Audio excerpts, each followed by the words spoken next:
Viewer discretion is strongly advised. The following is presented for educational and entertainment purposes only. This is a retelling of the verbatim federal courtroom testimony from the Sean Diddy Combs trial, as reported by Inner City Press. Court was expected to resume like any ordinary day until prosecutors announced they'd be entering graphic images into evidence. The atmosphere in the courtroom immediately shifted, but no one was prepared for what came next. A surprise witness, a woman from Diddy's past, rumored to be one of his secret romantic flings, took the stand with a chilling, almost defiant smile. What unfolded wasn't just testimony, it was a public unraveling, a personal revolt against one of music's most powerful figures, centered entirely around a bizarre nickname she claimed Diddy had begged her never to say out loud, the Tootsie Roll. As image after image flashed on the screen, Diddy sat frozen at the defense table, head in hands, tears streaking down his cheeks. Each new exhibit drew gasps from the gallery. This wasn't a legal proceeding anymore. It was a spectacle,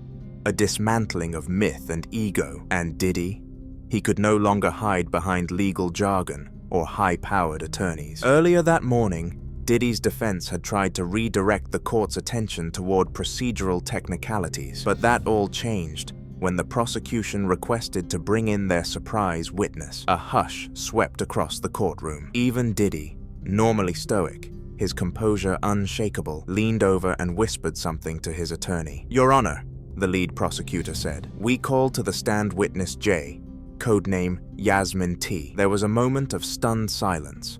Then from the side entrance, a tall woman entered the courtroom, her expression unreadable, dressed head to toe in black, gold earrings glinting beneath the lights, heels clicking like punctuation on the marble floor. Though her identity was officially protected under a sealed pseudonym, every journalist in that room knew who she was. She had been romantically linked to Diddy nearly a decade ago, nicknamed by tabloids the Yacht Girl after paparazzi caught her on a boat with him in Saint-Tropez back in 2012. Now she was in federal court, holding a folder and a USB drive between her fingers. When the bailiff asked her to state her name for the record, she didn't look at the judge. She turned directly to Diddy. "Yasmin Taylor," she said. Then, with deliberate calm, she placed the USB drive on the stand. "What I have on this drive," she said, her voice steady, "is the truth about the man sitting over there, and the one thing he always begged me to keep secret." The courtroom froze. Diddy didn't blink,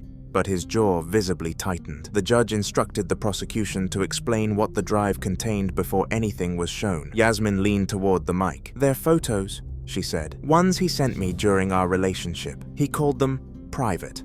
I call them proof." When asked to elaborate, she smirked just slightly. "Let's just say, the man behind the mogul isn't as big as he pretends to be." A wave of gasps rippled across the gallery. One juror turned red. The court stenographer hesitated briefly, unsure if she had heard the line correctly. Diddy looked up, then immediately looked back down. The nickname Tootsie Roll hadn't even been mentioned yet, but the courtroom's tone had already shifted from formal litigation to humiliation theater. And for the first time since the trial began, Diddy looked like he wanted to disappear. The judge allowed the prosecution to proceed, with warnings to the gallery about explicit content. As the images were projected onto the screen, the courtroom was transfixed. Some gasped, some looked away, others couldn't stop staring. These weren't just compromising photos, they were intimate selfies, taken in moments of vulnerability, sent by Diddy himself to Yasmin during their relationship. Shirtless mirror shots, bathroom angles, and one photo, in particular, that made even the judge pause before continuing. The courtroom fell silent. Then Yasmin spoke again. "He used to call himself Mr. Big Time," she said, "but privately, he asked me to call him something else,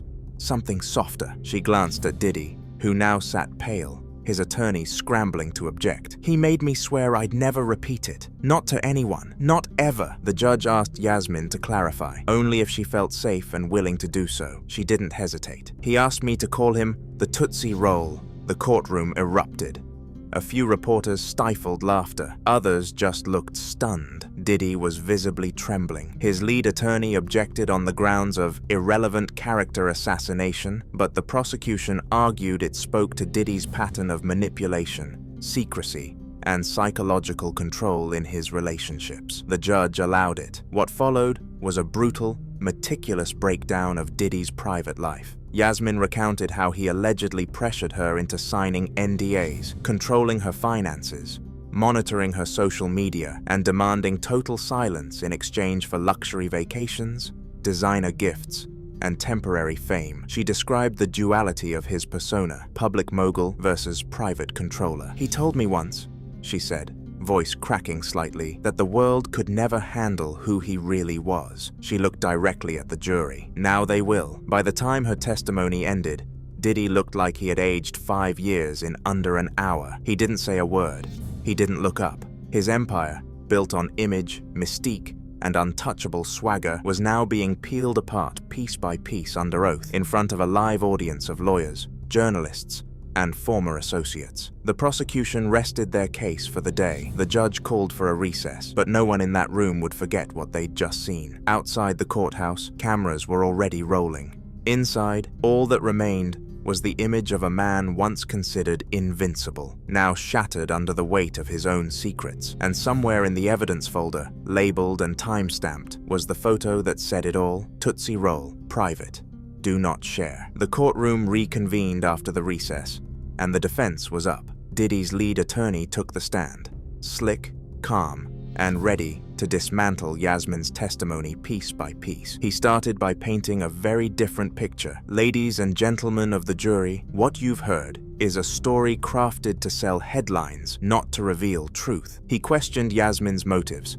suggesting jealousy, financial gain, even revenge. "My client," he argued, "has built a career on respect and professionalism. He is a man of integrity, not the caricature the prosecution wants you to believe." Then came the cross-examination. The defense attorney zeroed in on inconsistencies in Yasmin's story, timelines that didn't add up, and texts that were conveniently missing, but Yasmin was prepared, calm, composed, and unyielding. "I'm not here for money," she said firmly. "I'm here because the truth matters." She pulled out a series of text messages, dated and time-stamped, that contradicted the defense's claims. The courtroom murmured. The judge called for order. As the back and forth continued, the atmosphere grew tense. The stakes were high. Diddy's reputation, fortune, and freedom, all hanging in the balance. By the end of the day, it was clear this trial was far from over. Outside the courthouse, the media frenzy exploded. Headlines screamed, "Diddy's dark side exposed. The Tootsie Roll scandal rocks music world. Is the king of hip-hop finally falling?" The following is a dramatized version of testimony reported by inner-city press. Nobody saw it coming. The courtroom had been tense. Whispers among reporters, attorneys shuffling papers, eyes fixated on the doors, waiting for the next witness. Then, without announcement, the back doors swung open, and in walked Will Smith. Gasps. Even the judge hesitated. No entourage, no lawyer, just Will, stepping forward on his own terms. Until that moment, he'd been silent. Headlines screamed his name. Audio leaks circulated, too disturbing for public release. But Will had said nothing. Something had changed. Maybe it was betrayal. Maybe it was that tape. Whatever it was, Will was finished hiding. He didn't walk in as a celebrity. He walked in as a man who'd seen too much and kept it to himself for far too long. And when he finally spoke, the courtroom wasn't ready. The day had started like any other in the Diddy trial. The press leaned in from their reserved rows. Lawyers traded quiet strategies, the usual rhythm of federal court. Then it all shifted. Will Smith entered through the side doors, alone. No press statement, no handler.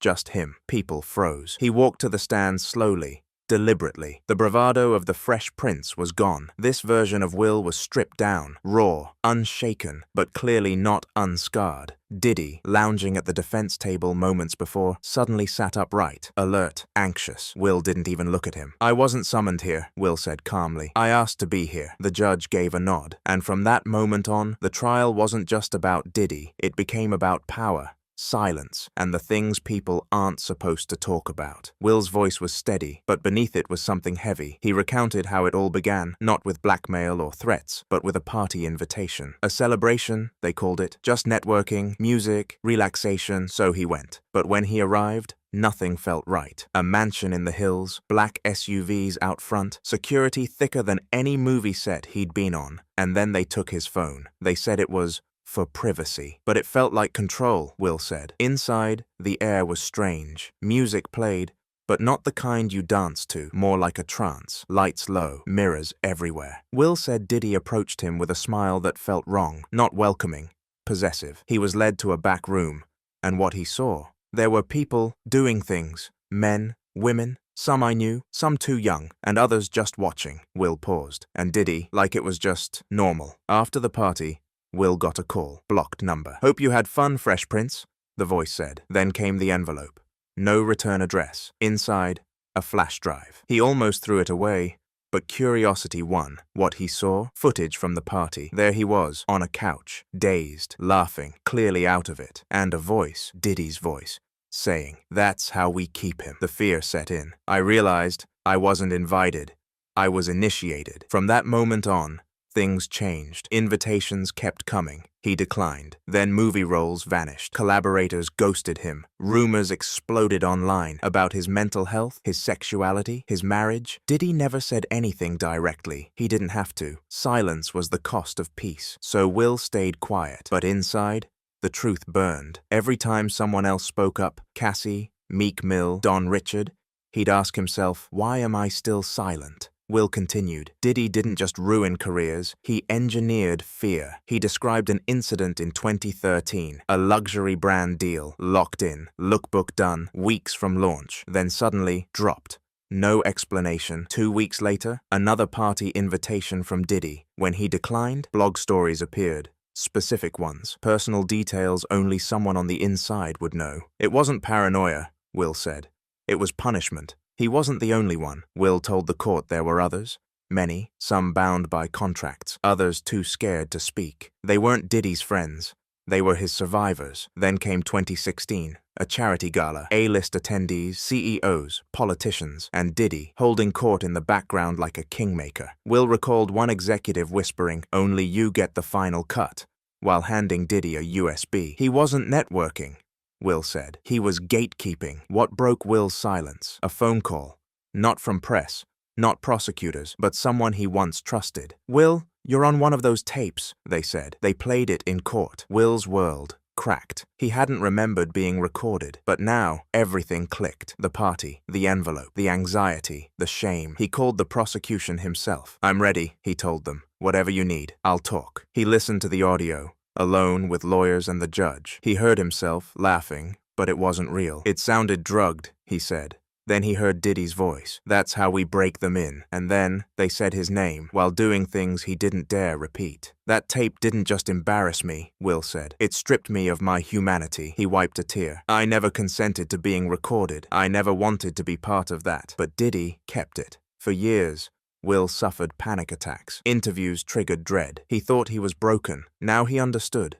He wasn't broken. He was remembering trauma he had forced himself to forget. Before he finished, Will turned to the jury. "If you want to know how powerful Diddy is, ask yourself, how can someone like me be silenced for 20 years and not even realize it?" The courtroom was breathless. Diddy stared forward, blank, pale. Will looked tired, but unburdened. When allowed a final word, he walked toward Diddy and said, "You built an empire on manipulation. You called it love, but it was fear. I saw what you did. I heard what you said when you thought I wasn't listening. You broke people for sport." He held up an old photo. "This was me, 2004, right before that first party." He looked at it. "I haven't seen that man in years." To the jury, he said, "This isn't just about one night or one man. It's a network built to silence truth. And if we don't tear it down, it keeps going." He turned back to Diddy. "You said nobody parties like Diddy? Well, nobody lies like you either." Then he walked out. No applause, no statement, just silence, and the weight of 20 years left behind him.